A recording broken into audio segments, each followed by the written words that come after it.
Okay, we're on chapter 3. We're doing a monopoly. I'm guessing most people in this class know what a monopoly is simply by the game Monopoly, which is great because we are already a leg up on the rest of the chapters, which may be new to most of you. So we're going to discuss what monopolies are and the significance of them and how they determine output and price and so on and so forth. First, we're going to go over some of the 4 principal models of market structure. You know one already, and that's perfect competition, which we just did. And then monopoly, which we're doing here, oligopoly, and monopolistic competition.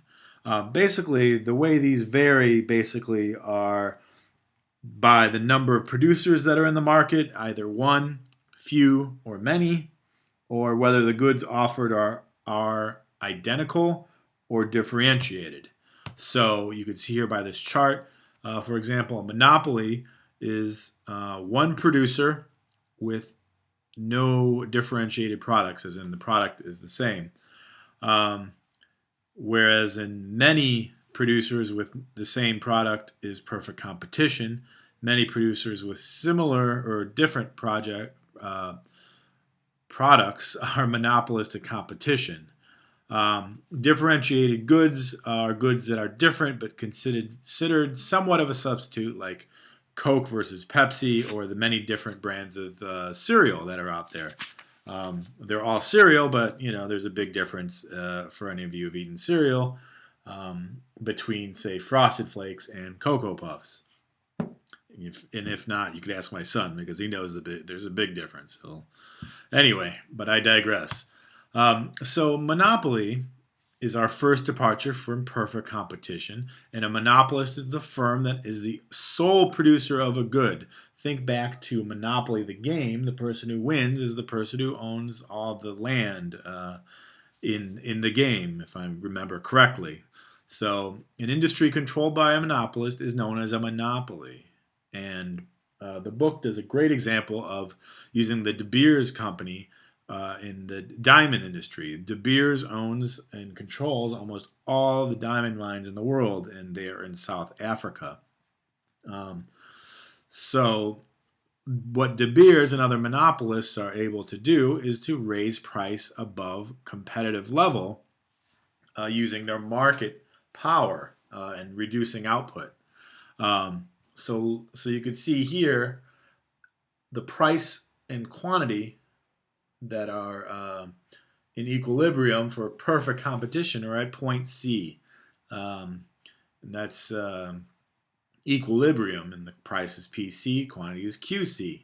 What the monopolist will do is reduce the quantity supplied and then also raise the price along the demand curve in order to maximize its profits. And it can do this because there's no one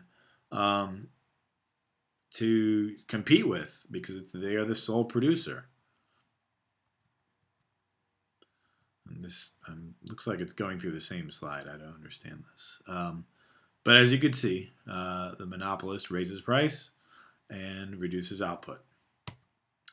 Monopolists such as De Beers has market power, and because normally there are barriers to entry, and the main ones to those are controlling natural resources or inputs like De Beers does. They control all the mines in South Africa, so they control the diamonds.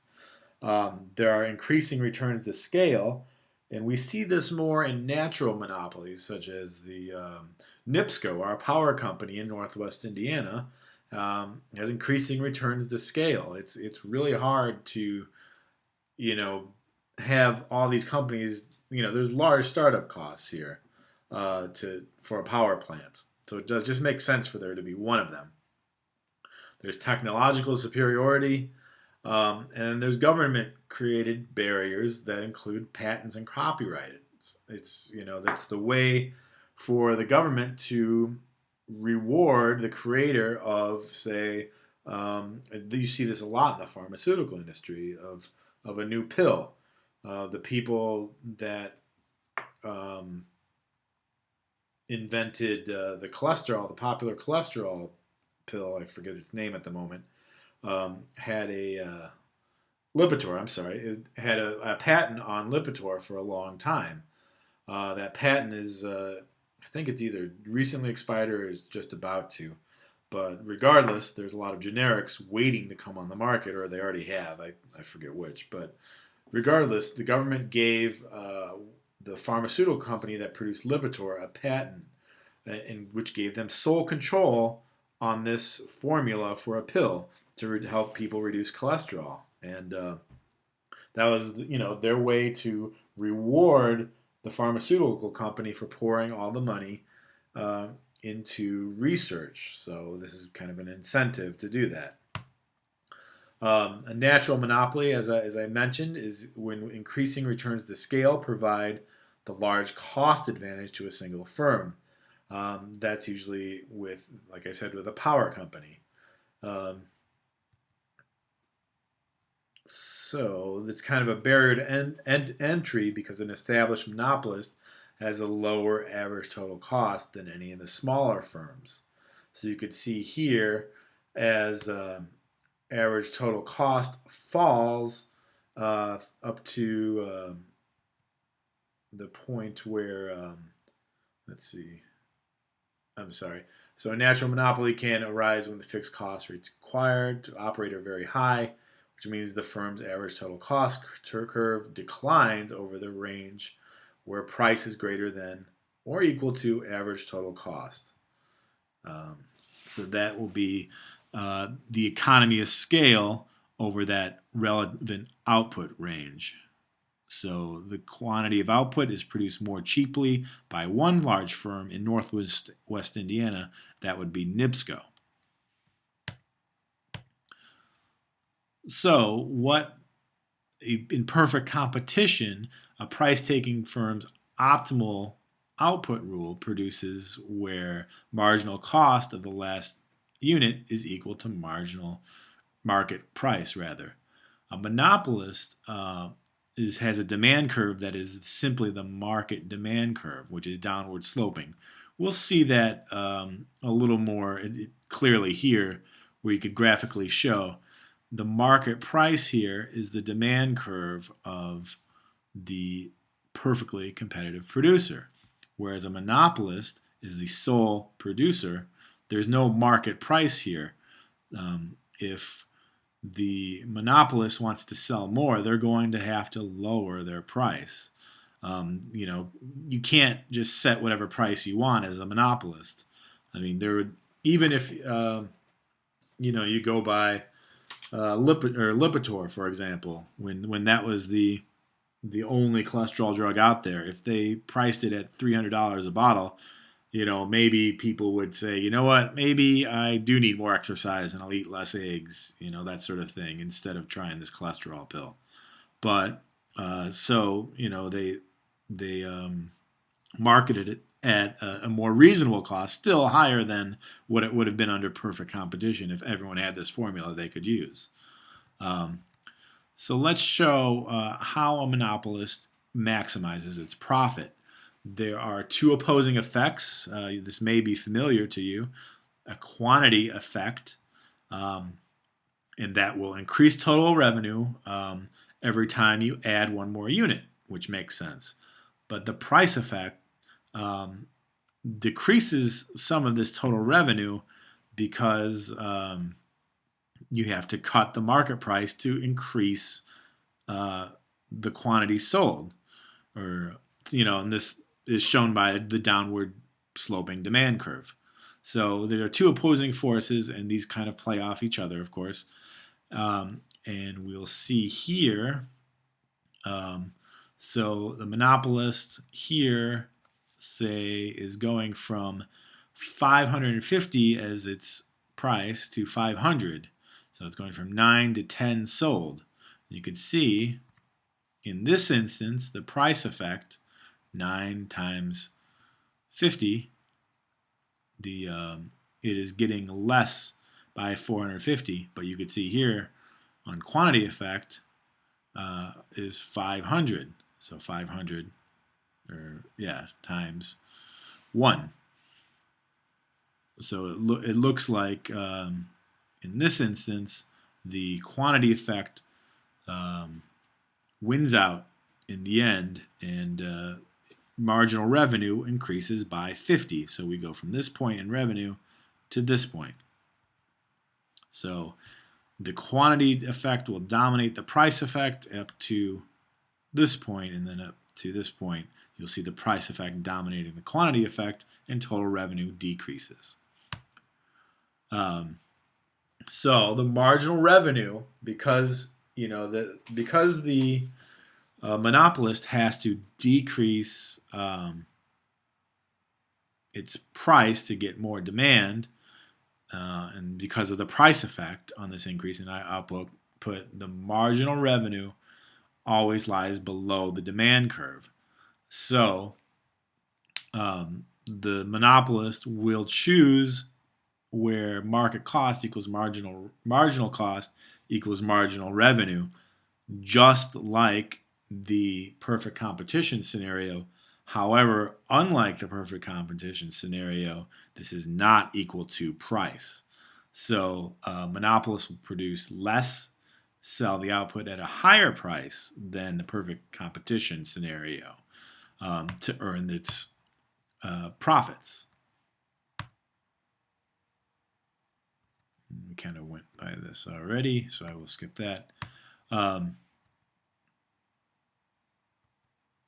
That's kind of so again, just to reiterate, monopolists will will try to produce at where marginal revenue equals marginal cost to maximize profits.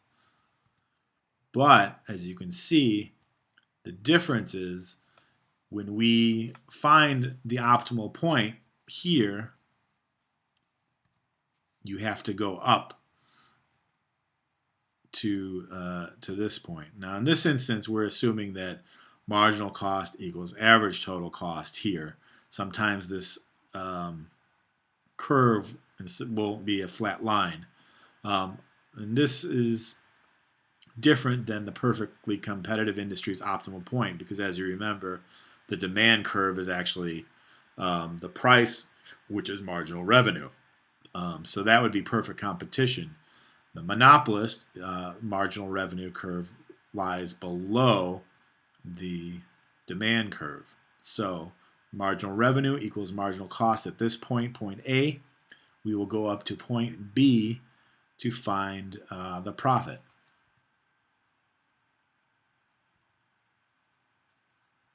So that's the charge per diamond.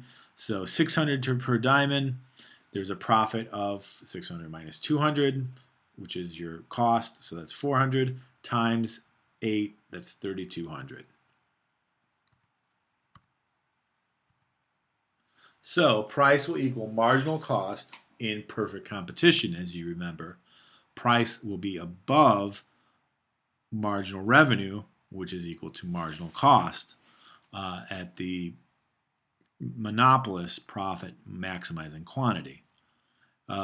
So a monopolist will have a smaller quantity produced than in perfect competition, and they'll have a higher price, and they earn an economic profit, something you don't see in marginal revenue. Here we see a marginal cost curve and an average total, a marginal cost curve that is more like a swoosh. So in this instance, we see marginal revenue and marginal cost intersect at point A. And this is, I'd like to reiterate what or kind of explain what we're supposed to do once you get here. To find, so this is the optimal point. You'll find from point A, go up to the demand curve to point B, where you will find your price. You go down to average total cost. Here, the difference between price and average total cost multiplied by your quantity equals monopoly profit. And that is the area of that shaded rectangle we see. So, hopefully that makes sense. There are, obviously there aren't too many monopolies in the United States. There are a lot of antitrust regulation, and that's because there was a lot of deadweight loss associated with monopolies. And generally, um, the governments try to break them up when they aren't a natural one. So here we'll see with perfect competition, remember there's the demand curve, marginal cost. There is plenty of consumer surplus with perfect competition. If we go to our example with monopoly, marginal revenue intersects here with marginal cost. We'll go up here. We're already at average total cost. We'll go up here for the profit, or for the price. Price minus average total cost times quantity is your profit. So there is still some consumer surplus, and there's some profit by the monopolist, but there's a lot of dead weight loss associated with it. So the government tries to break it up, and this is sometimes hard to do, and sometimes it's easier to do, and sometimes they regulate them. Sometimes there is public ownership. Often publicly owned companies are poorly run. Think of the toll road. The Indiana toll road was controlled by INDOT for a long time until Governor Mitch Daniels leased the toll road to a private company. So it was publicly owned for a while, and now an international firm runs the toll road for a while. And a lot of people say more efficiently. Some people say a lot less efficiently, but but I digress. And then there's also price regulation. The government sets a price, and NIPSCO is a good example. That NIPSCO can't raise rates without a rate case with the office with the state. So let's look here at total surplus with an unregulated natural monopolist. In this example, marginal revenue and marginal cost intersect here. You go up to the average total cost, and the price at the demand curve, this point, price minus average total cost times quantity is the profit. What would happen in a regulated natural monopolist is the government would set a price equal to average total cost rather than equal to where it intersects with marginal revenue equals marginal cost.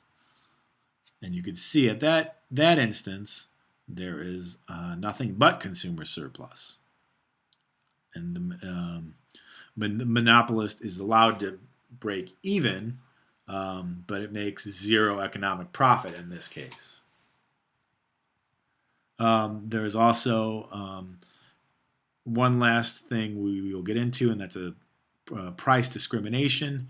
And that's when, for example, in airline tickets where a monopolist can discriminate in price. That doesn't mean discrimination between races or anything. It means in classes of customers. So, for example, an airline ticket, United might charge $550 for a business trip, business class customer, whereas someone who is just flying to visit, on vacation, the trip may only cost $150. And that's just, one way to get a little bit more money as a monopolist. So you can see here that, it's able, and this goes back to our willingness to pay. The business customers are willing to pay $550 for their travel ticket or their plane ticket, whereas, say, college students, for example, were only able to pay $150, and they have a less willingness to pay. These customers there's more price inelasticity. There is more elasticity here through changes in price. And that is shown here. So you can see here again, the price discrimination has, you're able to get a little more profit with some price discrimination. And here, with three classes, three different prices, you're getting even more profit than you would here. You can see this white shaded area is a little less than this white shaded area. So if in theory, a monopolist would want to have price discrimination along all classes of customers and willingness to pay. So you can see here, there's perfect price discrimination, which is only in theory. This usually does not happen in the real world. But, you know, it can happen. And in that instance, there is, I think there's zero consumer surplus in that instance because all of it is taken up by the monopolist. So that is the very long monopoly chapter, and hopefully I got through to you all the relevant points.